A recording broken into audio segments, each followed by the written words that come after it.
Hello friends, एक बार फिर से आपका वेलकम है आर के मौर्य कॉमर्स क्लासेज में।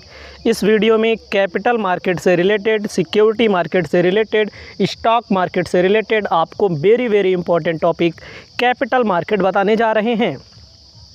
ध्यान दीजिएगा, कैपिटल मार्केट क्या होता है। कैपिटल मार्केट का मतलब होता है हिंदी में पूंजी बाजार। पूंजी बाजार का मतलब क्या होता है, कैपिटल मार्केट का मतलब क्या होता है, आपके पेपर में 101% पूछा जाएगा। ध्यान दीजिएगा, इसको स्टॉक मार्केट के नाम से भी जानते हैं। तो क्या कहा गया है, कहता है the term capital market refers to the arrangement for borrowing and lending of long term fund. ध्यान दीजिएगा, कैपिटल मार्केट में क्या होता है, कोई भी कंपनी होती है। फॉर एग्ज़ाम्पल, आप कोई कंपनी ओपन करना चाहते हैं या किसी कंपनी का आप एग्ज़ाम्पल ले लीजिए। फॉर एग्ज़ाम्पल जियो कंपनी का ले लीजिए, वोडाफोन कंपनी का ले लीजिए, टाटा कंपनी का, कोई भी कंपनी का आप एग्ज़ाम्पल ले सकते हैं। इस कंपनी को ऑपरेट करने के लिए बड़ी कैपिटल की ज़रूरत पड़ती है, लॉन्ग कैपिटल की ज़रूरत पड़ती है। तो उसको कहाँ से कंपनी पूरा करती है, कैपिटल मार्केट से, स्टॉक मार्केट से पूरा करती है। तो वही चीज़ पूरा लिखा गया है, एक एक चीज़ करके हम आपको समझा रहे हैं। पूरी वीडियो बड़ी शिद्दत, बड़ी मेहनत से बनाई जा रही है, आप लोग पूरी वीडियो को देखिएगा, ध्यान दीजिएगा। कहता है the term capital market refers to the arrangement for borrowing and lending of long term funds. इसका मतलब क्या होता है, इसका मतलब होता है कैपिटल मार्केट के अंदर अरेंजमेंट किया जाता है। किस चीज़ का अरेंजमेंट किया जाता है, लोन का, बोरोइंग का। ध्यान दीजिएगा, उधार लेना और उधार देना, उधार लेना भी शामिल होता है, उधार देना भी शामिल होता है। तो इसमें क्या है, तो हिंदी में भी मैंने लिख दिया है पूंजी बाजार शब्द। ध्यान दीजिएगा, पूंजी बाजार शब्द का अर्थ है दीर्घावधि में निधियों के उधार लेने और उधार देने की व्यवस्था। मतलब कि लंबे समय पर उधार लेने और उधार देने की व्यवस्था को कैपिटल मार्केट में शामिल करते हैं। ठीक है, उम्मीद करते हैं आपको समझ में आ गया होगा। याद रखना, लंबे समय के लिए उधार लेना और उधार देना। उसके बाद क्या है, आपके लिए डिफिनेशन मैंने आपके सामने लिख रखी है। ध्यान दीजिएगा, डिफिनेशन में क्या है, डिफिनेशन में कैपिटल मार्केट में भी डिफाइन एज एन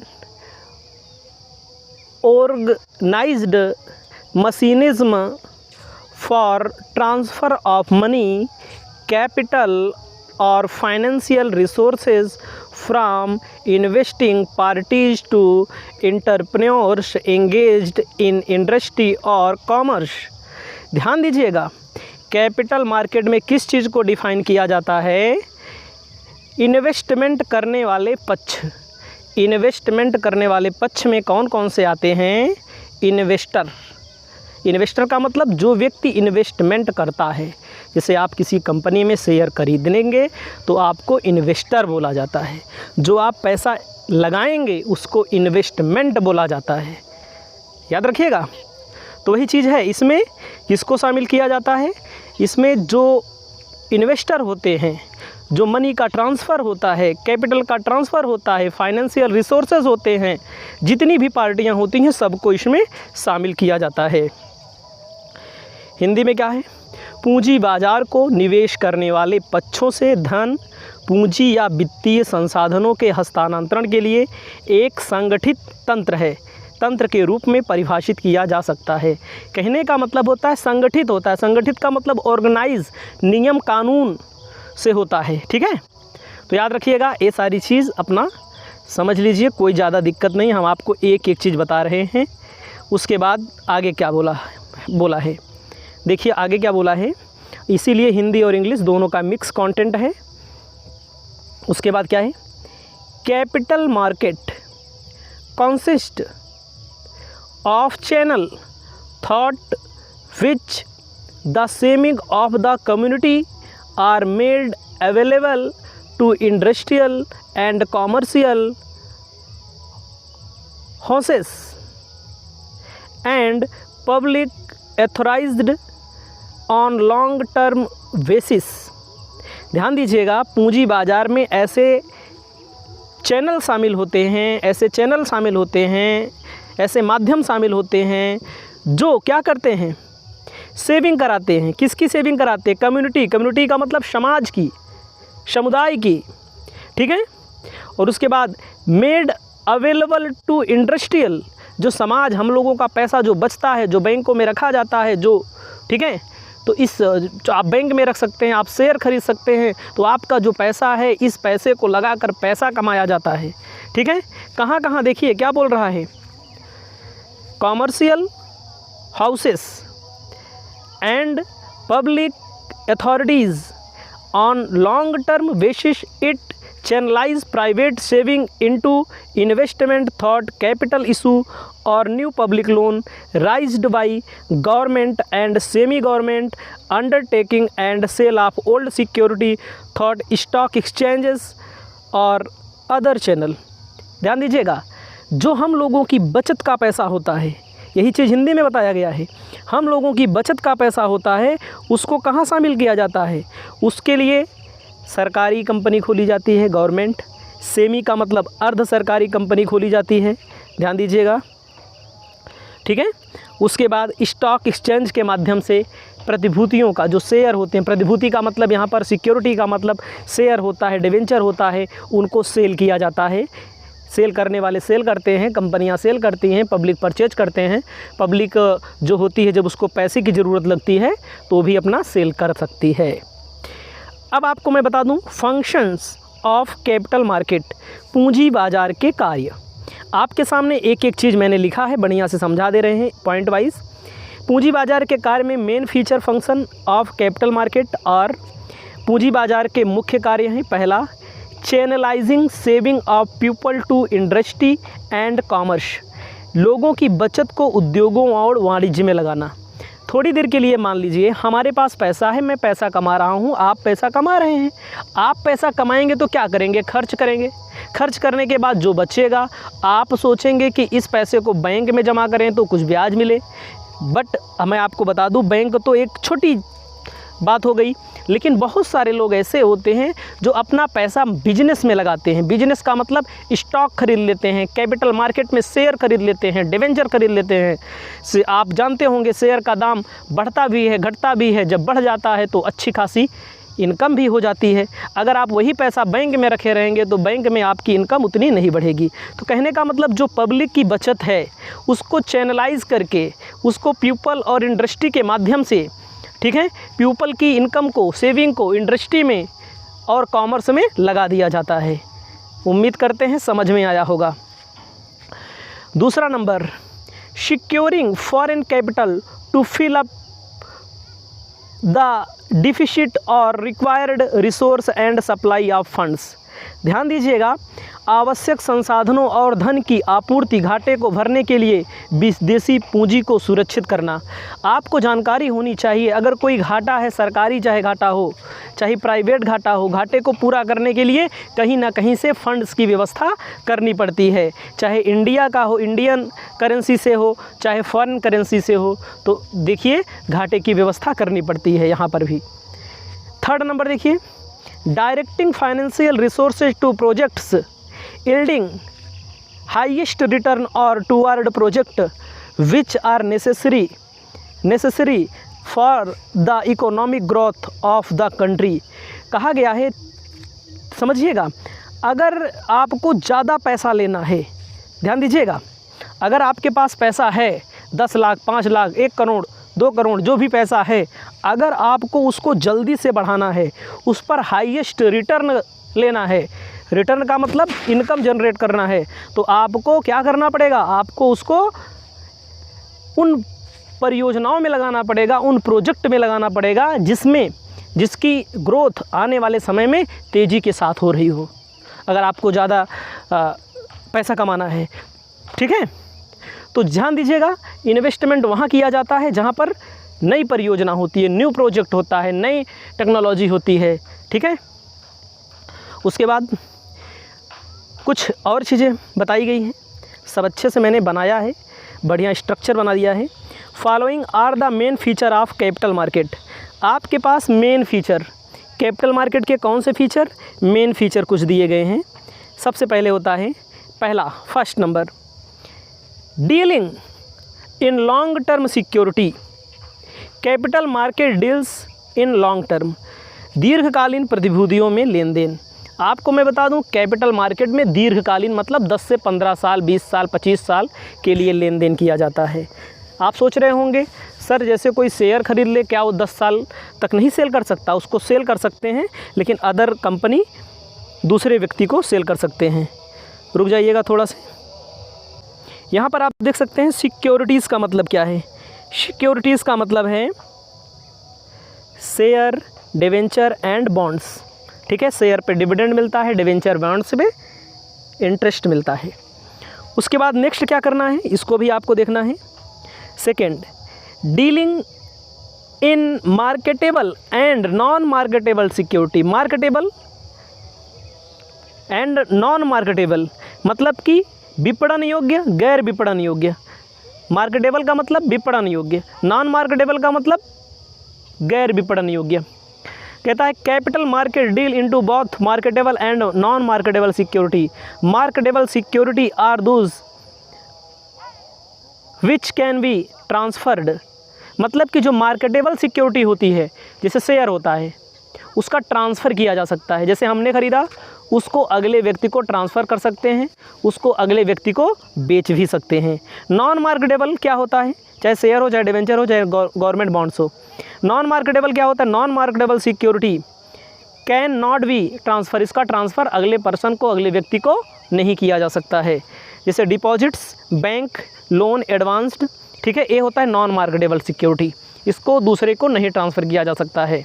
तो यही चीज़ लिखा गया हिंदी में भी। ठीक है, विपणन योग्य प्रतिभूतियाँ वे प्रतिभूतियाँ हैं जिनका हस्तांतरण किया जाता है, जैसे शेयर, डिवेंचर, सरकारी बॉन्ड्स। गैर विपणन योग्य प्रतिभूतियाँ जिन्हें हस्तांतरित नहीं किया जा सकता है, जैसे पास, सावधि जमा, बैंकों और वित्तीय संस्थानों के ऋण एवं अग्रिम। उसके बाद थर्ड नंबर आपके पास आता है, देखिए, includes both individual and industrial investor. Hello student, आपका वेलकम है आर.के. मौर्य कॉमर्स क्लासेज में। इस वीडियो में आपके लिए लेकर आ चुके हैं capital market topic. Capital market topic को हिंदी में पूंजी बाजार बोला जाता है। इस वीडियो में आपको पूरा का पूरा टॉपिक मैं यहाँ पर कवर कराने वाला हूँ। यदि आप चैनल पर पहली बार आए हैं तो चैनल को सब्सक्राइब कर लें। यदि आप BCom, MCom, 11th, 12th, BBA, MBA से संबंधित पूरी क्लास पढ़ना चाहते हैं तो R K. Maurya commerce classes app को प्ले स्टोर से डाउनलोड करके रजिस्टर करें। अधिक जानकारी के लिए हमारा व्हाट्सअप नंबर दिया गया है, आप हमसे संपर्क स्थापित कर सकते हैं। आपको मैं बताना चाहता हूँ, जो मैं यहाँ बताने जा रहा हूँ वह हिंदी मीडियम और इंग्लिश मीडियम दोनों प्रकार के स्टूडेंट के लिए है। यह मिक्स कंटेंट मैं बना रहा हूँ क्योंकि अपने यहाँ ज़्यादातर हिंदी और इंग्लिश पढ़ने वाले स्टूडेंट हैं। तो आपको मैं बता दूं, सबसे पहले कैपिटल मार्केट क्या होता है। कैपिटल मार्केट यानी कि पूंजी बाज़ार। कैपिटल मार्केट वह मार्केट होता है जहाँ से लंबे समय के लिए पूंजी को इकट्ठा किया जाता है, पूंजी को प्राप्त किया जाता है। लंबे समय का मतलब होता है कि जैसे हमको पैसे की ज़रूरत है, हम कोई कंपनी है, आप कोई कंपनी स्थापित करना चाहते हैं, इस्टेब्लिशमेंट करना चाहते हैं आप कोई कंपनी, तो आपको क्या करना है, आपको पैसे की ज़रूरत पड़ेगी। तो पैसा किसी के यहाँ मांगने जाओगे तो 1 महीने के लिए देगा, 2 महीने के लिए देगा। लेकिन आप अगर कोई बड़ा इंस्टीट्यूट खड़ा करना चाहते हैं, बड़ी इंडस्ट्री खड़ा करना चाहते हैं, तो आपको कम से कम 10 साल 5 साल का समय चाहिए। तो 10 से 5 साल के लिए पैसा कहाँ मिलेगा, वे पैसे आपको, वह अमाउंट आपको, वह कैपिटल आपको कहाँ से मिलेगी, कैपिटल मार्केट से प्रोवाइड कराई जाएगी। तो इसमें कुछ नियम शर्तें होती हैं। सबसे पहले मैं आपको बता दूं, एक एक चीज़ मैं आपको बताने जा रहा हूं और हिंदी और इंग्लिश में दोनों में दिया गया है। ठीक है, तो सबसे पहले हिंदी और इंग्लिश दोनों आपके सामने दिखेगा। तो हिंदी इंग्लिश में कहता है rising of long term funds. Rising of long term funds का मतलब होता है दीर्घकालीन कोष जुटाना, यानी कि कैपिटल मार्केट में दीर्घकालीन का मतलब होता है लंबे समय के लिए, कोष का मतलब फंड को यहाँ पर जुटाया जाता है। ठीक है, दीर्घकालीन लॉन्ग टर्म का मतलब 10 से 15 साल, याद रखिएगा 10 से 15 साल। 10 साल यानी कि कुल मिलाकर के 5 साल से ऊपर होता है, 10-15 साल मानना है, 5 साल से नीचे नहीं होता है। तो इसमें क्या बोला गया है आगे, capital market enables industrial organisation, financial institution, trust and the government to get long term funds from investors both domestic and foreign. इसमें देखो क्या बोला गया है, capital market enables industrial organisation. Capital market में किनको शामिल किया जाता है? इंडस्ट्रियल ऑर्गेनाइजेशन का मतलब औद्योगिक संस्थान जो किसी उद्योग को करते हैं। बड़े बड़ी कंपनियां हैं, बड़े बड़ी बड़ी इंडस्ट्री हैं, बड़ी बड़ी फैक्ट्रियां हैं, उनको पैसों की ज़रूरत पड़ती है। ठीक है, उसके बाद क्या बोला गया है? फाइनेंशियल इंस्टीट्यूशन, वित्तीय संस्थान। वित्तीय संस्थान का मतलब होता है जो पब्लिक को वित्त उपलब्ध कराते हैं, पब्लिक को पैसा उपलब्ध कराते हैं। ठीक है, पब्लिक को पैसा, जैसे HDFC बैंक है, ICICI बैंक है, उत्कर्ष स्मॉल फाइनेंस का आप नाम सुने होंगे, LIC है ना, IDBI, ठीक है, ये सारी बैंकें पैसा उपलब्ध कराती हैं। उसके बाद क्या बोला गया है? Trust and the government to get long term funds investor both domestic and foreign. मतलब कि घरेलू और विदेशी दोनों तरह के निवेशकों के लिए सावधि निधियाँ। सावधि निधियाँ का मतलब लॉन्ग टर्म इन्वेस्टमेंट, लंबे समय के लिए। ठीक है, इसमें क्या शामिल किया जाता है याद रखना आप एक बार फिर से। कैपिटल मार्केट में industrial organisation, financial institution, trust, governments, ठीक है, लंबे समय के लिए डोमेस्टिक और फॉरेन, यहाँ पर वित्त यानी कि धन उपलब्ध कराया जाता है। पहला टॉपिक आपका कंप्लीट हो गया है। अब आते हैं दूसरे नंबर टॉपिक पर। दूसरे नंबर टॉपिक में क्या कहता है? देखिए, दूसरे नंबर टॉपिक में कहता है channelising saving to product use. Capital market help in channelising the saving of people to industry and trade, there we providing help in industrialisation of the country leading to economy. कहा गया है इसमें क्या किया जाता है? बचत को उत्पादक उपयोगों के लिए चैनलाइज करना। पूंजी बाजार लोगों की बचत को उद्योग और व्यापार के लिए चैनलाइज करने में मदद करता है, और जिससे देश में औद्योगिकरण को मदद मिलती है, जिससे आर्थिक विकास होता है। याद रखिएगा, मैंने जो आपको लिखना है एकदम चैनलाइज किया जाता है। चैनलाइज का मतलब यहाँ पर है कि इसके अंतर्गत, जैसे आपके पास पैसा है, बचत करते हैं, हमारे पास भी पैसा है, हम बचत करते हैं, तो आप सुनते हैं, समझते हैं, बचत करके क्या करते हैं? पूंजी हमारी किसी बैंक में जमा रहती है, तो बैंक में अगर आपके पास पैसा जमा है तो उसको बैंक कहाँ लगाती है? उसको स्टॉक मार्केट में लगाती है। स्टॉक मार्केट में ही सबसे ज़्यादा पैसा लगाया जाता है। हम लोगों का जो बचत का अमाउंट होता है, बैंकों के द्वारा सबसे ज़्यादा पैसा स्टॉक मार्केट में लगाया जाता है, यानी कि कैपिटल मार्केट में लगाया जाता है। जब कैपिटल मार्केट से बैंक कमाती है तो उसी में से हमको ब्याज देती है। याद रखिएगा, इससे क्या होता है? जो हमारी बचत है उसको चैनलाइज करके कहाँ किया जाता है? उद्योगों में लगाया जाता है, चैनल के माध्यम से। चैनल का मतलब होता है एक सिस्टमेटिक माध्यम से। ऐसा नहीं कि ऐसे किसी से पैसा लिया है, ज़बरदस्ती ले जाकर जमा किया। उसका कुछ सिस्टम है, उस सिस्टम में कुछ बैंकें अपने पास पैसा रखती हैं, फाइनेंशियल इंस्टीट्यूट अपने पास पैसा रखते हैं, तो चैनलाइज के माध्यम से, नियम कानून के माध्यम से उसको कहाँ लगाते हैं? उसको पूंजी, जो पूंजी में पूंजी है उसको बाज़ार में लगाते हैं, कैपिटल को। उसके बाद तीसरा नंबर देखिए, helps in capital formation. Capital market, ध्यान दीजिएगा, ध्यान देना है फिर से एक बार। हेल्प्स इन कैपिटल इन्फॉर्मेशन कहता है पूंजी निर्माण में सहायक। हिंदी में देखो, पूंजी निर्माण में सहायक कहता है कि पूंजी बाजार बचत को प्रोत्साहित करता है। जो कैपिटल मार्केट होता है, कैपिटल मार्केट क्या होता है? सेविंग और इन्वेस्टमेंट को क्या करता है? प्रोत्साहित करता है। ठीक है, उसके बाद कहता है पूंजी निर्माण के लिए सहायक कार्य करता है। देखो, जो हमारी बचत होती है, पूंजी बाजार जो होता है, जैसे मान लीजिए आपके पास पैसा है, आपके पास अमाउंट है, पब्लिक के पास अमाउंट है, तो एक कैपिटल मार्केट क्या करता है कि लोगों को बचत करने के लिए प्रेरणा देता है। इससे लोगों के पास पैसा इकट्ठा होता है। देखो, बचत धीरे धीरे लंबी हो जाती है। चौथा नंबर क्या होता है? Provides income to investor. मतलब कि जो कैपिटल मार्केट में जो लोग पैसा लगाते हैं तो उनको क्या मिलता है? प्रोवाइड, उनको इनकम होती है। जो लोग पैसा इन्वेस्ट करते हैं कैपिटल मार्केट में, उनको इन्वेस्टर कहते हैं। जो इन्वेस्टर होते हैं उनको क्या मिलता है? उनको इनकम मिलती है। कहता है इन्वेस्टिंग इन शेयर में इन्वेस्ट किया जाता है। अदर सिक्योरिटी मतलब डिबेंचर होते हैं, बॉन्ड्स होते हैं, ठीक है, उसमें इन्वेस्टमेंट किया जाता है। Get income in the form of dividend, मतलब कि अगर कोई व्यक्ति, कोई भी इन्वेस्टर, अगर आप वो लेते हैं, शेयर लेते हैं तो आपको डिविडेंड मिलेगा, अगर आप डिवेंचर लेते हैं तो इंटरेस्ट मिलेगा। एंड कैपिटल एप्रिसिएशन, मतलब उनकी कैपिटल को एप्रिसिएट का मतलब होता है बढ़ा दिया जाता है, जितना पैसा दिए हैं उतने पैसे में और इनकम हो जाती है। अगर आपने 100 रुपया दिया है तो आपको 110 रुपया मिल जाएगा यहाँ पर।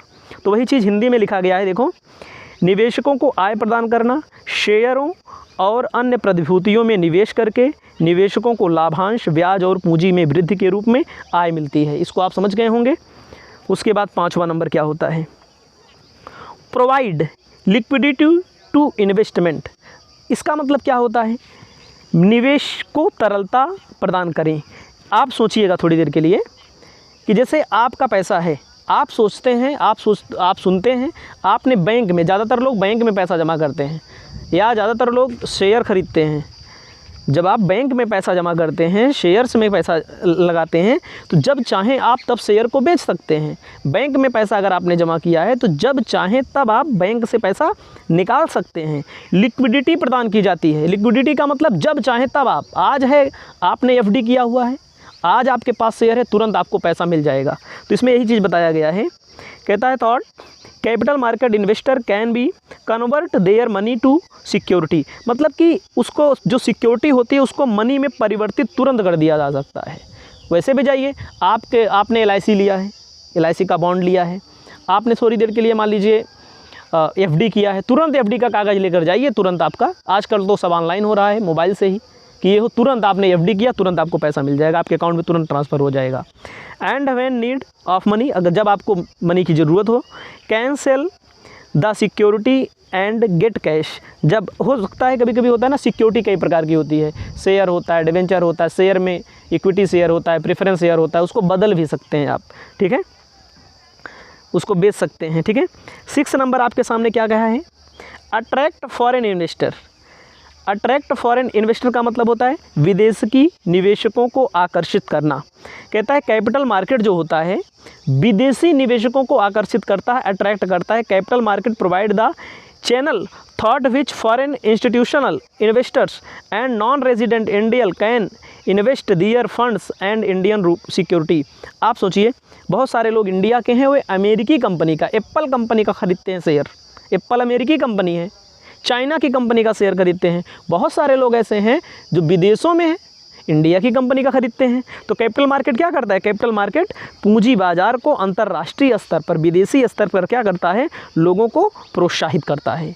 तो कैपिटल मार्केट से संबंधित 6 टॉपिक मैंने आपको बताए। हमें उम्मीद है आपको वीडियो अच्छी लगी होगी। अच्छी लगी है तो आप कमेंट करें, बताएं, उसके बाद और भी वीडियो आपको मिलती रहेगी। हेलो स्टूडेंट, एक बार फिर से आपका वेलकम है RK मौर्या क्लासेज में। इस वीडियो में आपके लिए लेकर आ चुके हैं इक्विटी शेयर, क्षमता अंश, इशू ऑफ शेयर। ध्यान दीजिएगा, यदि आप BCom के स्टूडेंट हैं, BBA, MCom, MBA, MA, BA economics, statics, English, commerce 11-12, तो आप हमसे ऑनलाइन कोचिंग बेहतर से बेहतर अच्छी तरीक़ा से पढ़ सकते हैं, जिसके लिए न्यूनतम चार्ज और बेहतर क्लास आपको मिलेगी। आप इस पूरी वीडियो को देख करके ये जानिए कि इक्विटी शेयर क्या होता है। इक्विटी शेयर के बारे में इंग्लिश और हिंदी दोनों में मैंने विस्तार से बताए हैं। तो सबसे पहले हमारी ज़ुबानी सुन लीजिए। कोई भी कंपनी होती है, कोई भी कंपनी, तो कंपनी में 2 टाइप्स के शेयर होते हैं। पहला होता है प्रेफरेंस, दूसरा होता है इक्विटी। इक्विटी का मतलब होता है ऐसे शेयर होल्डर जिनको कंपनी का मेन मालिक माना जाता है, जो कंपनी में वोट दे सकते हैं, कंपनी में जो भी मीटिंग्स होती हैं उसमें पार्टिसिपेट कर सकते हैं, कंपनी के मेन डिसीज़न में इनकी महत्वपूर्ण भूमिका होती है। तो पूरी की पूरी वीडियो को माध्यम से हम आपको बताने जा रहे हैं, ठीक है, आपको देखना है। तो सबसे पहले क्या दिया है, these are also called the ordinary और कॉमन शेयर। मतलब कि इसको ऑर्डिनरी का मतलब होता है साधारण शेयर बोला जाता है। उसके बाद क्या बोला, कॉमन शेयर। अगर शेयर की बात आती है तो ये शेयर मेन जो होता है एक कॉमन शेयर होता है। उसके बाद क्या क्या है, holder of such share are the real owner of the company. जिनके पास इक्विटी शेयर होगा वे रियल ऑनर होंगे। रियल का मतलब मेन ऑनर होंगे। किसके ऑनर होंगे? कंपनी के ऑनर होंगे। याद रखिएगा, इक्विटी शेयर और ऑर्डिनरी शेयर बोलते हैं इसको, कॉमन शेयर। अगर शेयर की बात आती है तो आप प्रेफरेंस इक्विटी नहीं बोलेंगे, आपको मेन इक्विटी ही समझना है कि इक्विटी शेयर ही होता है। कंपनी के मेन शेयर होते हैं, कॉमन शेयर होते हैं। इनको क्या होता है? रियल ऑनर ऑफ कंपनी होते हैं। As per the companies act, share which are not preference share are equity share. ध्यान दीजिएगा, as per company act share which are not preference share, मतलब कि जो प्रेफरेंस शेयर होते हैं उनको इक्विटी शेयर आप नहीं कह सकते हैं। याद रखिएगा, तो जो शेयर वरीयता शेयर नहीं है, ठीक है। उसके बाद क्या है, कहा गया है कि आगे शेयर और equity share the rate of dividend. जो इक्विटी शेयर होल्डर होते हैं उनको रेट ऑफ डिविडेंड, यानी कि जो लोग कंपनी में शेयर खरीदते हैं उनको क्या मिलता है? उनको डिविडेंड मिलता है। इनका जो रेट होता है वह तय नहीं होता है, याद रखना हमेशा। Dividend on them varies according to the profit of the company and policy of the board of director. जो इक्विटी शेयर होल्डर होते हैं, याद रखना मैंने शुरू में बता दिया, इनका जो होता है शेयर पर डिविडेंड कितना मिलेगा इनका कोई पहले से तय नहीं होता है, और बोर्ड ऑफ डायरेक्टर के द्वारा बाद में इनको तय किया जाता है कंपनी के पॉलिसी के बेस पर, कंपनी के बोर्ड ऑफ डायरेक्टर के द्वारा।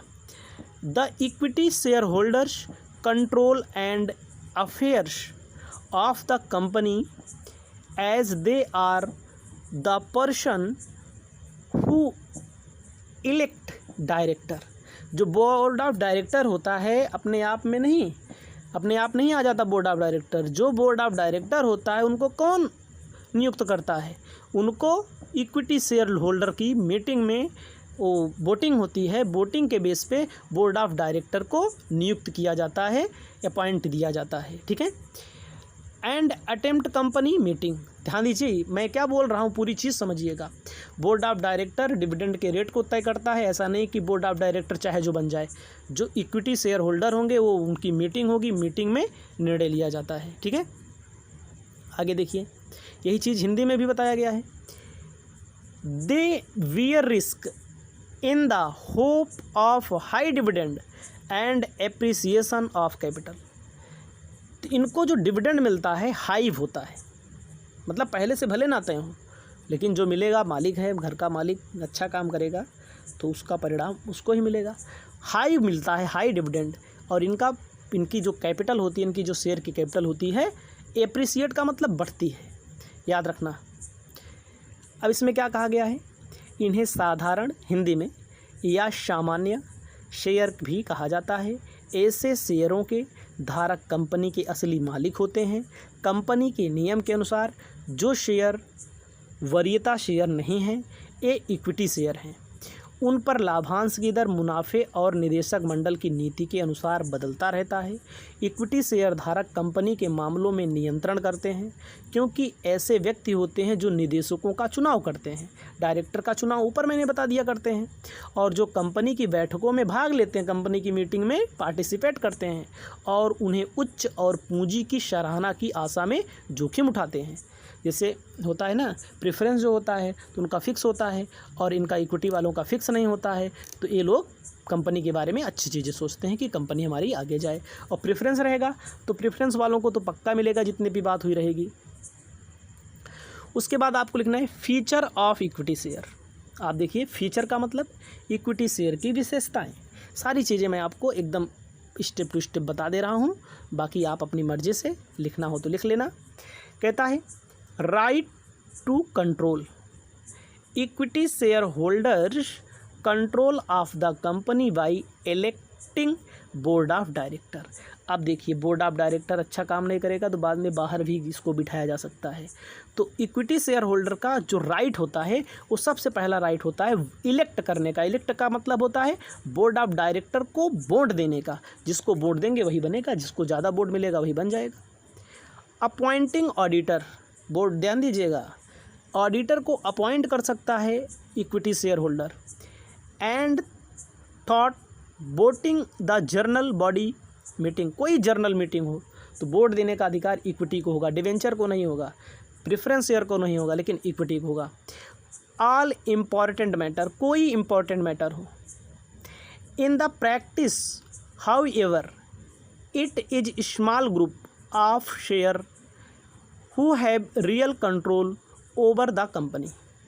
समझिएगा, तो जो ये रियल कंट्रोलिंग इन्हीं के अंदर होती है, इनके अलावा कंपनी में, ठीक है, किसी का अधिकार नहीं होता। तो यही चीज़ है, ठीक है। उसके बाद हिंदी में वही चीज़ है, नियंत्रण का अधिकार। इक्विटी शेयर धारक निदेशक मंडल का चुनाव करके, लेखा परीक्षकों की नियुक्त करके, मतलब वही ऑडिटर, अंकेक्षक, सभी महत्वपूर्ण मामलों में आम सभा में, बैठकों में, मतदान के माध्यम से कंपनी को नियंत्रित करते हैं। व्यवहार में हालांकि यह शेयरधारक का एक छोटा समूह है जिनका कंपनी पर नियंत्रण होता है। याद रखिएगा, कुछ लोग का नियंत्रण भी नहीं होता है, भी है, ये भी जान लीजिएगा। मान लीजिए कोई दो पार्टी खड़ी हो गई तो बोर्ड ऑफ डायरेक्टर के लिए, तो एक कम वोट पाएगी, एक ज़्यादा वोट पाई जाएगी, तो ये सारी चीज़ें चलती रहती हैं। अब आपको ध्यान देना है अगला टॉपिक क्या है इसमें, limited liability. The liability of equity share holder is limited to the face value of the share for the losses और डिफिशियंसी ऑफ द कंपनी और even all time its liquidation. जो जैसे कोई व्यक्ति 10 रुपये का शेयर लिया किसी कंपनी में, या 100 रुपये का शेयर लिया, उसने 8 रुपया दे दिया है, 2 रुपया बाकी है, तो उसकी लाइबिलिटी 2 ही रुपया होगी। चाहे कंपनी बर्बाद हो जाए, चाहे कंपनी समाप्त हो जाए, चाहे कुछ भी हो जाए, ठीक है, चाहे दिवालिया हो जाए, तो इसी को बोलते हैं लाइबिलिटी। 10 रुपये का शेयर लिया है आपने, तो आप 10 रुपये के बराबर के जिम्मेदार हैं। उससे ज़्यादा घाटा लगे फ़ायदा हो, उससे नहीं मतलब, आप 10 रुपये के बराबर के जिम्मेदार हैं, ठीक है। उससे ज़्यादा और उससे कम पर आपका कोई भी वो नहीं होगा, कोई दिक्कत नहीं होगी, यानी कि उसको लिमिटेड लाइबिलिटी बोला जाता है। अब आप समझिए इसमें सीमित दायित्व हिंदी में बोला है, वही चीज़ हिंदी में लिखा है। क्षमता अंशधारियों का दायित्व सीमित होता है। कंपनी के नुकसान या कमी के शेयरों के अंकित मूल्य तक यहाँ परिसमापन के समय कोई प्रभाव नहीं पड़ता है। मतलब कि कुल मिला के आपने 10 रुपये का शेयर लिया तो लिमिटेड लाइबिलिटी है, तो 10 रुपये तक की आपकी लाइबिलिटी होगी। अगला देखो, तीसरा नंबर, एक एक चीज़ मैंने लिखा है बढ़िया से। परमानेंट कैपिटल, अस्थाई पूंजी। जो इक्विटी शेयर होल्डर होते हैं इनकी कैपिटल होती है परमानेंट। जैसे मान लीजिए कोई इक्विटी खरीदा, तो आप मत सोचिए उसको बेच नहीं सकता, उसको आपस में बेच भी सकते हैं, शेयर मार्केट में सेल हो जाता है, तो ये परमानेंट होता है। क्या कहा गया है, equity share provide permanent capital to the company, they have not to be redeemed in the lifetime of the company. जैसे redemption of preference share chapter आपने पढ़ा होगा, पूर्वाधिकार अंशों का शोधन, ऋण पत्रों का शोधन, मतलब पैसा वापस करना, रिडेम्पशन करना, लेकिन आपने कभी नहीं पढ़ा होगा इक्विटी शेयर का रिडेम्पशन। तो ये जो कैपिटल होती है परमानेंट होती है, इस कैपिटल में कोई बदलाव नहीं किया जा सकता। मान लीजिए कोई बेचना चाहे, जैसे मैंने कोई शेयर लिया हमारी कंपनी का, तो वो शेयर बिक जाता है, उसको पैसा दे दिया जाता है, लेकिन परमानेंट कैपिटल होती है। इवन एंड द विंडिंग, मतलब कि खिड़की से जब लेते हैं, अब are paid at the last when debts of creditor and the capital of the preference share holder have been repaid. याद रखना, इक्विटी शेयर कंपनी को अस्थाई पूंजी प्रदान करते हैं, क्योंकि उन्हें कंपनी के जीवन काल में भुनाया नहीं जाता है, रिडेम्पशन नहीं किया जा सकता है, और परिसमापन के समय उन्हें अंत तक भुगतान किया, मतलब कि जब कंपनी समाप्त हो जाती है सबसे लास्ट में, जब लेनदारों के ऋण और वरीयता शेयरों, मतलब कि सबसे लास्ट में जब लोन होगा, उधार होगा, प्रेफरेंस शेयर होगा, इक्विटी शेयर होगा, डिवेंचर होगा, सब के बाद इक्विटी को दिया जाता है। 4th नंबर क्या बोला गया है, इसमें लाभांश डिविडेंड की कोई गारंटी नहीं होती है। No guarantee of dividend. Dividend on equity share are paid if there are any profit left after paying dividends to preference share holder and the board of director decided to the recommend payment of dividend. ध्यान दीजिएगा, इसमें ये होता है कि इसमें fix नहीं होता है कितना डिविडेंड लेना है, कितना डिविडेंड देना है, कुल मिला के कितना डिविडेंड देना है। कंपनी की तरफ से हम बात कर रहे हैं, तो इससे कंपनी को भी आशा हो जाती है, चलिए ठीक है 100 रुपये का शेयर है तो कोई 5 ही रुपया दे देंगे, कोई दिक्कत नहीं है। देने का मतलब ये है प्रॉफिट के हिसाब से होता है, लेकिन इक्विटी का 10% तय है तो 10 ही देना पड़ेगा ना, तो वहाँ पर होता है, कोई गारंटी नहीं होती है। इससे कंपनी को फ़ायदा हो जाता है, कंपनी को टेंशन लेने की इसमें ज़रूरत नहीं होती है। वही चीज़ हिंदी में लिखा है, पढ़ लीजिएगा। अगला होता है advantage. Advantage of equity share. Advantage का मतलब होता है लाभ क्या होते हैं, इसके फ़ायदे क्या होते हैं। सबसे पहले क्या लिखना है, नो फिक्स लायबिलिटी टू पे डिविडेंड। वही है मैंने ऊपर बताया कि फिक्स नहीं होता कितना डिविडेंड देना है, कंपनी को कम फ़ायदा हो ज़्यादा फ़ायदा हो, ठीक है, कंपनी जितना समझेगी उतना देगी। The company is under no there are profit and board of directors think it proper recommend a dividend. इसमें कोई भी थिंग्स नहीं होती, कोई रिकमेंड भी नहीं होता, जो उचित समझते हैं संचालक मंडल। कंपनी जैसे फ़ायदा कमाएगी, कंपनी को जैसे पैसे की ज़रूरत होगी, तो कंपनी के ऊपर कोई बोझ नहीं डालता है। इससे कंपनी की एक अस्थाई व्यवस्था हो जाती है, कंपनी ऐसी कंपनियां चलती हैं। याद रखना, यही हिंदी में लिखा है, ज़्यादा कुछ नहीं है, पीछे ऊपर बताया भी है मैंने, फिक्स लायबिलिटी नहीं होती है। अगला है second, good source of long term finance. दीर्घकालीन इक्विटी शेयर से क्या होता है, good share at the equity capital not require. याद रखिएगा, लंबे समय के लिए पैसा इससे मिल जाता है इक्विटी शेयर से, ठीक है। ऐसा नहीं है कि फ़ायदा नहीं मिलता, इनको बहुत फ़ायदा मिलता है। जो इक्विटी शेयर होल्डर होते हैं इनको बहुत फ़ायदा मिलता है, लेकिन इनको थोड़ा सब्र ज़्यादा बनाए रखना पड़ता है, रिस्क ज़्यादा होता है इनका थोड़ा से। अगला क्या होता है, no charge no assets of company unlike debentures issue of term finance company. The equity share creates no charge no the assets of company. कहा गया कंपनी की संपत्ति में कोई शुल्क नहीं। डिबेंचर के विपरीत सावधि वित्त जारी करना पड़ता है कंपनी को।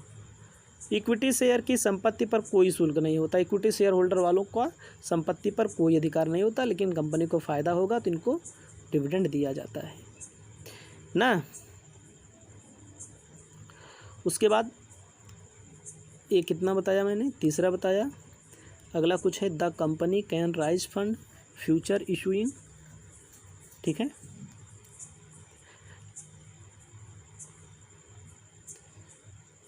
चौथा नंबर समझना है, यहाँ पर थोड़ा से ज़्यादा आ गया इसमें पेस्ट करते समय, यहाँ समझिएगा चौथे नंबर से। Advantage to investor, equity share holder no doubt undertake, ठीक है, इनको कोई डाउट नहीं होता है, इनकी लायबिलिटी जो होती है निश्चित होती है, ये फ़ायदा होता है। इसमें यही बोला गया है, कोई आदमी 10 रुपये का शेयर लिया है, 3000 शेयर धारक को समय पर बोनस भी मतलब कि जो आदमी शेयर लिया इनको बोनस भी दे दिया जाता है, ठीक है। तो इनका भी ख्याल रखा जाता है। इस वीडियो के माध्यम से मैंने आपको बताया, जो भी बताया पढ़ लीजिए, उसके बाद अगली वीडियो में। Hello friends, welcome again. इस वीडियो में आपके लिए लेकर आ चुके हैं स्टॉक मार्केट से रिलेटेड न्यू इशू मार्केट। ध्यान देना है, आपके सामने न्यू इशू मार्केट का लोगो मैंने बना दिया है, और आपके लिए जो वीडियो दे रहे हैं पूरी वीडियो को देखिए। हिंदी और इंग्लिश दोनों में कंबाइंड मैंने दिया है, ताकि हिंदी वाले स्टूडेंट और इंग्लिश वाले स्टूडेंट दोनों आसानी से पढ़ सकें। वीडियो को बनाने में बड़ी मेहनत लगती है, और पूरी वीडियो को देखेंगे तभी आपको समझ में आएगा, और यदि आप पूरी वीडियो नहीं देखते हैं तो मेरी कोई गारंटी नहीं है। तो सबसे पहले आपको ध्यान देना है, न्यू इशू मार्केट हिंदी में बोला जाता है नया निर्गमन बाज़ार। नया निर्गमन बाज़ार का मतलब क्या होता है, आप इसे समझ लीजिए। नया निर्गमन बाज़ार का मतलब होता है जो कंपनी शेयर इशू करती है, डिवेंचर इशू करती है, उसको नए बेस पर पहली बार मार्केट में पेश करती है, उसे नया बाज़ार बोला जाता है, नया इशू बाज़ार बोला जाता है। तो वही चीज़ मैंने लिखा है, देखिए न्यू इशू मार्केट, जिसको प्राइमरी मार्केट के नाम से जाना जाता है। न्यू इशू मार्केट क्या है? न्यू इशू मार्केट नई सिक्योरिटी से डील करता है, यानी शेयरों, डिवेंचर आदि के नए ब्लॉक जो बाज़ार में पहली बार पेश किए जाते हैं। ठीक है, इसको क्या बोला जाता है? Initial public issue offer. इसको आईपीओ के नाम से जाना जाता है। आप सुनते होंगे कौन कौन सी कंपनी आईपीओ ला रही है। आईपीओ बहुत ही फेमस शब्द है, पहली बार आईपीओ ला रही है। तो क्या होता है, कंपनी इससे संबंधित पहली बार मार्केट में नया शेयर इशू करती है, नया डिवेंचर इशू करती है, जिसे न्यू इशू मार्केट या IPO, initial public issue offer के नाम से जाना जाता है। तो ध्यान देना है, आपके सामने पूरा इंग्लिश में लिखा है the new issue market. The new issue market को प्राइमरी मार्केट के नाम से जाना जाता है। उसके बाद आगे आप देखिए क्या लिखा है, what is new issue market? New issue market deals with new security, new blocks of share, debenture which are offered for first time in the market. This is also known as initial public issue offer। मतलब कि आपको पढ़ने से ही समझ में आ गया होगा कि पहली बार क्या हुआ, पहली बार इसको मार्केट में क्या किया जाता है, इशू किया जाता है। याद रखिएगा, पहली बार न्यू आईपीओ क्या है, पेपर में आपसे छोटा क्वेश्चन पूछ सकता है, आईपीओ क्या होता है, व्हाट इज आईपीओ। तो याद रखना, हमारी बात को, पूरी बात को फोकस करना। आपके लिए बड़ी शिद्दत से, बड़ी मेहनत से वीडियो बना रहे हैं, ये नोट कर लीजिएगा। इस वीडियो को बनाने में हमारी खून पसीना लग रहा है। अब आपको आगे बताने जा रहे हैं, क्या बताने जा रहे हैं, देखो इसमें रुक जाइएगा। नए निर्गमन बाज़ार के कार्य। नए निर्गमन मतलब न्यू इशू मार्केट में क्या होता है, कंपनियों द्वारा नई पूंजी को जुटाने की व्यवस्था की जाती है। कंपनी क्या करती है, इसमें मार्केट में नई कैपिटल को इकट्ठा करती है। अभी हम आपको आगे भी बता रहे हैं, ये भी ध्यान दीजिएगा, इंग्लिश में भी दिया गया है, हिंदी पहले बता दे रहे हैं। क्या कहा गया है, नए निर्गमन बाज़ार का कार्य कंपनियों द्वारा नई पूंजी जुटाने की व्यवस्था करना है। धन जुटाने वाली कंपनियां नई या मौजूदा हो सकती हैं जो विस्तार की योजना बना रही हैं। ध्यान दीजिएगा, कोई भी नई कंपनी हो सकती है, पुरानी कंपनी हो सकती है, क्या करेगी, नया धन जुटाने के लिए, फिर से धन जुटाने के लिए क्या करेगी, आईपीओ लाने का काम करेगी। आपको आगे ध्यान देना है, कुछ प्राइवेट कंपनी, लिमिटेड कंपनी अपने पूंजी आधार का विस्तार करने के लिए जनता से सदस्यता भी आमंत्रित कर सकती हैं, यानी पीए लिमिटेड कंपनी बन सकती हैं। नए मुद्दे इक्विटी शेयर, वरीयता शेयर, डिवेंचर के रूप में हो सकते हैं। कोई भी नई कंपनी हो, कोई भी पुरानी कंपनी हो, क्या कर सकती है, पूंजी को जुटाने के लिए नए निर्गमन बाज़ार में नया शेयर इशू कर देगी, नए शेयर को वरीयता दे देगी, नया डिवेंचर इशू कर देगी। निवेशकों को अपने पैसों को नए मुद्दों में निवेश करने के लिए प्रेरित करने के लिए के विशेष संस्थानों के एक नेटवर्क की आवश्यकता होती है, जैसे स्टॉक ब्रोकर लिखा है, अंडर राइटर लिखा है, प्रबंधक लिखा है। कुल मिलाकर के इतना चीज़ पढ़ने पर आपको क्या पता लगा, न्यू इशू मार्केट में जो भी मौजूदा कंपनी है या जो भी नई कंपनी है वो आईपीओ लाती है। आईपीओ का मतलब क्या होता है, नया शेयर इशू कर दिया जाए, नया डिवेंचर इशू कर दिया जाए, जिससे क्या होता है, कंपनी को पैसा मिल जाता है, कंपनी अपने नेटवर्क को आगे बढ़ाने का काम करती है, और स्टॉक ब्रोकर के माध्यम से और अंडर राइटर के माध्यम से। यही चीज़ देखो इंग्लिश में हमने लिख दिया है। इंग्लिश में क्या किया गया है, पूरा पढ़ के बताएंगे, पढ़ने में भी टाइम लगेगा। कहता है कि the function of new issue market is to arrange for the raising of new capital by company. मतलब कंपनी द्वारा क्या किया जाता है, राइजिंग किया जाता है, नए पूंजी की व्यवस्था की जाती है। The companies rising fund may be new ones or existing ones planning and expansion, मतलब कि नई कंपनी हो या पुरानी कंपनी हो, वो क्या करती है, फंड को इकट्ठा करने के लिए प्लान करती है ना, एक्सपेंशन करती है। Some private limited company to expand their capital base, मतलब कि अपनी पुरानी कैपिटल के बेस पे आईपीओ लाती है। May be also invite subscription from public, इसमें पब्लिक को इनवाइट करती है कि पब्लिक शेयर को खरीद लें। मे बीकम पीए लिमिटेड कंपनी, इसको पीए लिमिटेड कंपनी भी कहेंगे। इसमें क्या है, फिर से आगे देखिए, the new issue may be in the form of equity share, preference share. Equity share भी इशू किया जा सकता है, आपको पता होना चाहिए। शेयर दो प्रकार के होते हैं, इक्विटी शेयर होता है, प्रेफरेंस शेयर होता है। शेयर दो प्रकार के होते हैं, और डिवेंचर होता है, शेयर पर डिविडेंड मिलता है। उसके बाद for motivating the investor, investor को मोटिवेट किया जाता है। Invest their money in new issue needs for of a network of specialised institution, जैसे अडानी का है, अंबानी का है, टाटा का है। इन लोग के यहाँ क्या होता है, ये बड़ी बड़ी कंपनियां हैं, तो ये लोग नए नए प्रोजेक्ट स्थापित करते रहते हैं, नए नए प्रोजेक्ट में लोगों को प्रेरित करते रहते हैं कि आप पैसा लगाइए, हम आपको पैसा कमवा के देंगे। तो कहाँ से लाते हैं पैसा, ब्रोकर, मतलब जो ब्रोकर किसे बोला जाता है, जो कंपनी होती है उसमें कुछ दलाल होते हैं, दलाल जो क्या करते हैं, शेयरों को बिकवाने में मदद करते हैं। अंडर राइटर किसे बोला जाता है, अंडर राइटर भी वही चीज़ होते हैं। मैनेजर्स टू द इशू, मतलब कि मैनेजर के माध्यम से इशू कराया जाता है। तो मैंने आपको इतना बताया, आगे देखिए आगे क्या है, हिंदी में है, हिंदी में पहले दे दिया है मैंने, आपको पता होना चाहिए। देखो ज़्यादातर हिंदी वाले बच्चे पढ़ते हैं, इंग्लिश वाले बच्चे अगर पढ़ते हैं तो आप पढ़ सकते हैं, मैं समझा दे रहा हूँ। प्राथमिक या नया निर्गमन बाजार, निवेशकों की बचत को जुटाने, जो निवेशक होते हैं, इन्वेस्टर मतलब जो व्यक्ति मार्केट में पैसा लगाता है उसे इन्वेस्टर बोला जाता है, निवेशक बोला जाता है। हम लोग के खाते में, जो हम लोग के पास जो पैसा बचा होता है वही तो मार्केट में लगता है। उन्हें उत्पादक उपक्रमों में लगाने में महत्वपूर्ण भूमिका निभाता है।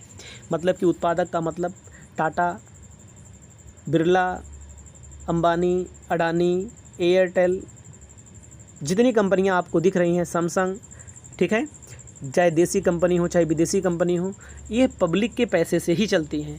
ठीक है, इनमें पब्लिक का शेयर होता है। ठीक है, महत्वपूर्ण भूमिका मतलब निभाया जाता है प्राइमरी मार्केट के द्वारा। कहा गया है नए न्यू इशू मार्केट के कार्य, नया निर्गमन बाजार बचतकर्ताओं से उपयोगकर्ताओं के लिए धन हस्तांतरण की सुविधा प्रदान करता है। समझिएगा, जो बचत किए हैं, जिसे पब्लिक बचत की रहती है और इस बचत के रूप में पैसा रखे रहती है, तो उसको कहाँ लगाती है, मार्केट में। ठीक है, बचतकर्ता व्यक्ति और संस्थान जैसे बैंक, बचतकर्ता में हम हो सकते हैं, आप हो सकते हैं, और हमारी जो बचत है, हमारा जो पैसा है बैंक के पास जाता है तो क्या बैंक अपने पास थोड़ी रखती है। बीमा कंपनी के पास जाता है तो बीमा कंपनी अपने पास थोड़ी रखती है। म्यूचुअल फंड जाता है तो म्यूचुअल फंड भी, ये सब क्या हुए, बैंक में पैसा गया, बीमा कंपनी में पैसा गया, ये लोग खुद आपका पैसा मार्केट में लगा के पैसा कमा करके फिर आपको देते हैं। और उपयोगकर्ता संयुक्त स्टॉक कंपनियां और केंद्र और राज्य सरकारें नए उद्यम शुरू करने, नया जैसे कोई नई कंपनी है, कोई संयुक्त स्टॉक एक्सचेंज में कंपनी है, कोई केंद्र सरकार है, राज्य सरकार है, तो नए ये लोग भी क्या करते हैं, पैसा लेते हैं जनता से। नए उद्यम शुरू करने या मौजूदा इकाइयों की गतिविधियों के विस्तार और विविधीकरण के लिए नए मुद्दे जारी किए जाते हैं। जैसे कोई भी नया कंपनी शुरू हुई, नया प्रोजेक्ट शुरू हुआ तो वहाँ पैसा लगता है, सरकार बॉन्ड के माध्यम से पैसा लेती है, कंपनी इशू करती है, नया शेयर इशू करके पैसा लेती है। अब आपको मैं बताना चाह रहा हूँ न्यू इशू मार्केट के मुख्य कार्य क्या हैं। संगठन, हामीदारी, वितरण। ध्यान दीजिएगा, सब कुछ बता रहे हैं, पहले हिंदी में फिर इंग्लिश में। वही चीज़ देखो इंग्लिश में मैंने लिख दिया है। अब आप इसमें देखिएगा क्या आगे, द प्राइमरी और new issue market plays an important role in mobilising the saving of investors and channelising term into productive venture. ध्यान दीजिएगा, द प्राइमरी मार्केट, चाहे प्राइमरी मार्केट बोलिए चाहे न्यू इशू मार्केट बोलिए, इसमें क्या प्ले किया जाता है, मोबिलाइज किया जाता है जो पब्लिक की सेविंग है।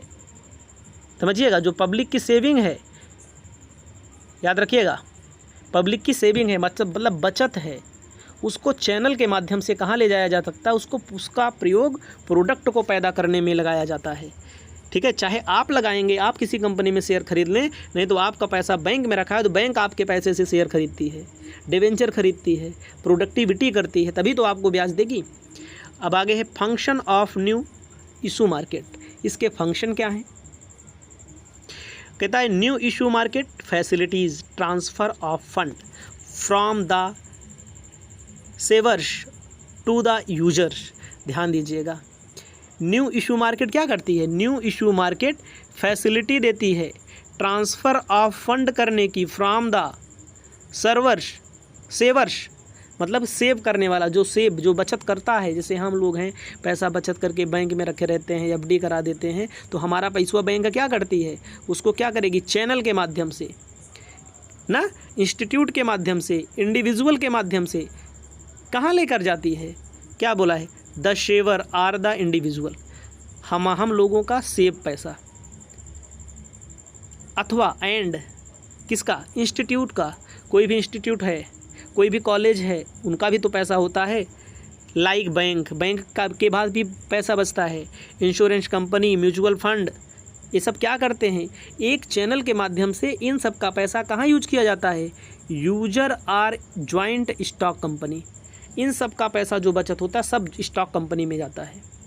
सेंट्रल एंड गवर्नमेंट के पास जाता है, चाहे स्टॉक कंपनी के पास जाए, चाहे स्टेट गवर्नमेंट के पास जाए, चाहे सेंट्रल गवर्नमेंट के पास जाए, वही पैसा अलटता पलटता रहता है। New issue are floated for starting new venture और for the expansion and diversification of activity existing unit following are the main function of new issue market। ध्यान दीजिएगा, तो कुछ नए फंक्शन दिए गए हैं, कुछ कार्य दिए गए हैं। जैसे इसमें दिया गया है क्या, न्यू इशू मार्केट के काम में ऑर्गेनाइज किया जाता है। क्या चीज़ ऑर्गेनाइज किया जाता है? वही बाज़ार में जो पैसा होता है, बचत होती है। अंडर राइटिंग का मतलब देखो, हिंदी में कुछ और लिखा था, हिंदी में यहाँ पर ऊपर हामीदारी। अंडर राइटिंग का मतलब लिख लीजिएगा आप अपनी कॉपी में, अभिगोपन, डिस्ट्रीब्यूशन। तो सबसे पहले आप समझिए संगठन क्या है। कोई भी बाज़ार हो, कोई भी घर हो, कोई भी जगह हो, अगर कोई भी काम अच्छे से करना हो तो वहाँ ऑर्गेनाइजेशन का होना ज़रूरी है, संगठन का होना बहुत ज़रूरी है। तो वही चीज़ इसके बारे में बताया गया है, यही मार्केट के बारे में बता दिया गया है यहाँ पर। पहला, बाज़ार में जारी होने से पहले संगठनात्मक प्रक्रिया शुरू होती है।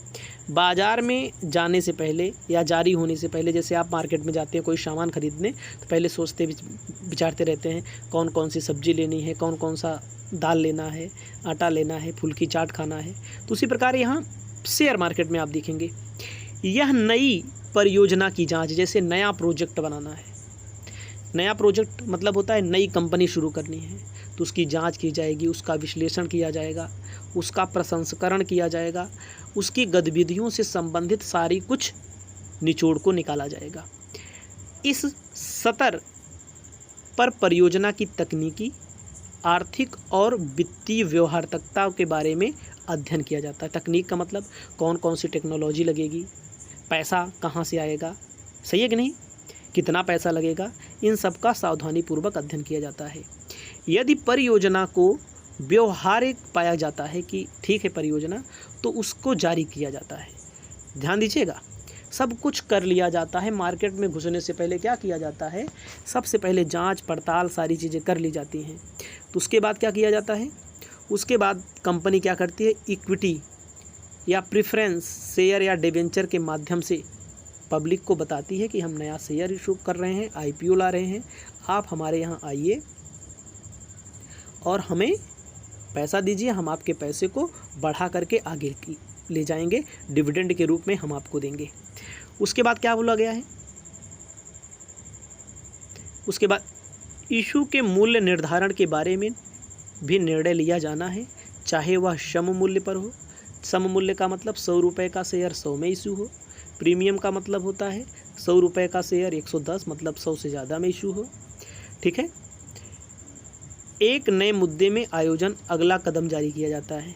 ठीक है। उसके बाद चाहे जनता को बड़े पैमाने पर पेश किया जाए या मध्यम पैमाने पर या निजी प्लेसमेंट, कुछ लोग होते हैं नई खुद कंपनी खोल लेते हैं। ठीक है। तो वही चीज़ इंग्लिश में बोला गया है ऑर्गेनाइजेशन। पढ़ के बता देते हैं। Organisational, the organisational process started before the issue of floated in the market. Organisation क्या होता है, कोई भी इंस्टीट्यूट शुरू करने से पहले उसके ऑर्गेनाइजेशन के बारे में, मार्केट के बारे में क्या कर लिया जाता है, शुरुआती एक्टिविटी की जाती है। लाइक इन्वेस्टिगेशन मतलब जांच पड़ताल, एनालिसिस किया जाता है। Processing of a new project, नए प्रोजेक्ट जो आपका प्रोसेस में है उससे संबंधित सारी चीज़ें तय कर ली जाती हैं। एंड उसके बाद at this stage a careful study is undertaken about technical, economic and financial visibility मान लीजिए ऑफ द प्रोडक्ट, फाइनेंशियल तौर पर, टेक्निकल के तौर पर, एक प्रोजेक्ट के तौर पर। ठीक है। इसमें जांच पड़ताल की जाती है। If the project is found viable then decision have to be taken about the type of security to be issue, मतलब कि कौन सी सिक्योरिटी इशू की जाए। टाइप का मतलब प्रेफरेंस, इक्विटी, वही लिखा है देखो, डिवेंचर, ये सारे टाइप होते हैं। उसके बाद आपको बताना चाहते हैं next things 8 decided about time of flotation of new issue. तो जब सब कुछ तय हो जाता है तो टाइम तय किया जाता है कि नया शेयर कब इशू किया जाएगा। Decision has also to be taken about pricing the issue whether it is to be at par और एट प्रीमियम। समझिएगा, इसमें फिर क्या किया जाता है, इसमें फिर अब नया शेयर इशू किया जाएगा। एट पार का मतलब 100 का शेयर है 100 में, कि 100 का शेयर 110 में, मतलब कि प्रीमियम होता है, इक्विटी होता है। तो इतना आप पढ़ेंगे। उसके बाद आगे चलते हैं। उसके बाद इसमें क्या बोला गया है, अंडर राइटिंग में कहा गया है मार्केटेबिलिटी सिक्योरिटी को सुनिश्चित करने के लिए अंडर राइटिंग की जाती है। अंडर राइटिंग का मतलब आप इसे जान लीजिए, अंडर राइटिंग का मतलब होता है कि जब कोई कंपनी शेयर को इशू करती है तो किसी को दे देती है मार्केटिंग करने के लिए। मार्केट मतलब होता है उसका प्रचार करने के लिए कि हम आईपीओ ला रहे हैं, फलाना कंपनी आईपीओ ला रही है, आप चाहें तो उसमें इन्वेस्टमेंट कर सकते हैं। तो अंडर राइटिंग का काम किसी बैंक को दिया जाता है या किसी कंपनी को दिया जाता है। ठीक है। उसके बाद थर्ड नंबर देखो, थर्ड नंबर डिस्ट्रीब्यूशन वाली हेडिंग इसमें मैंने नहीं लिखा। उसके बाद डिस्ट्रीब्यूशन के माध्यम से अपने कंपनी अपने शेयर को पब्लिक में इशू करके पैसा ले लेती है, उससे अपना काम करती है। इसके बाद वाली वीडियो में और भी महत्वपूर्ण टॉपिक आपको लेकर आएंगे। इस वीडियो में मैंने आपको क्या बता दिया, इस वीडियो में मैंने आपको आईपीओ के बारे में यानी कि न्यू इशू मार्केट के बारे में बता दिया। थोड़ी थोड़ी चीज़ें जानकारी रखते रहिए।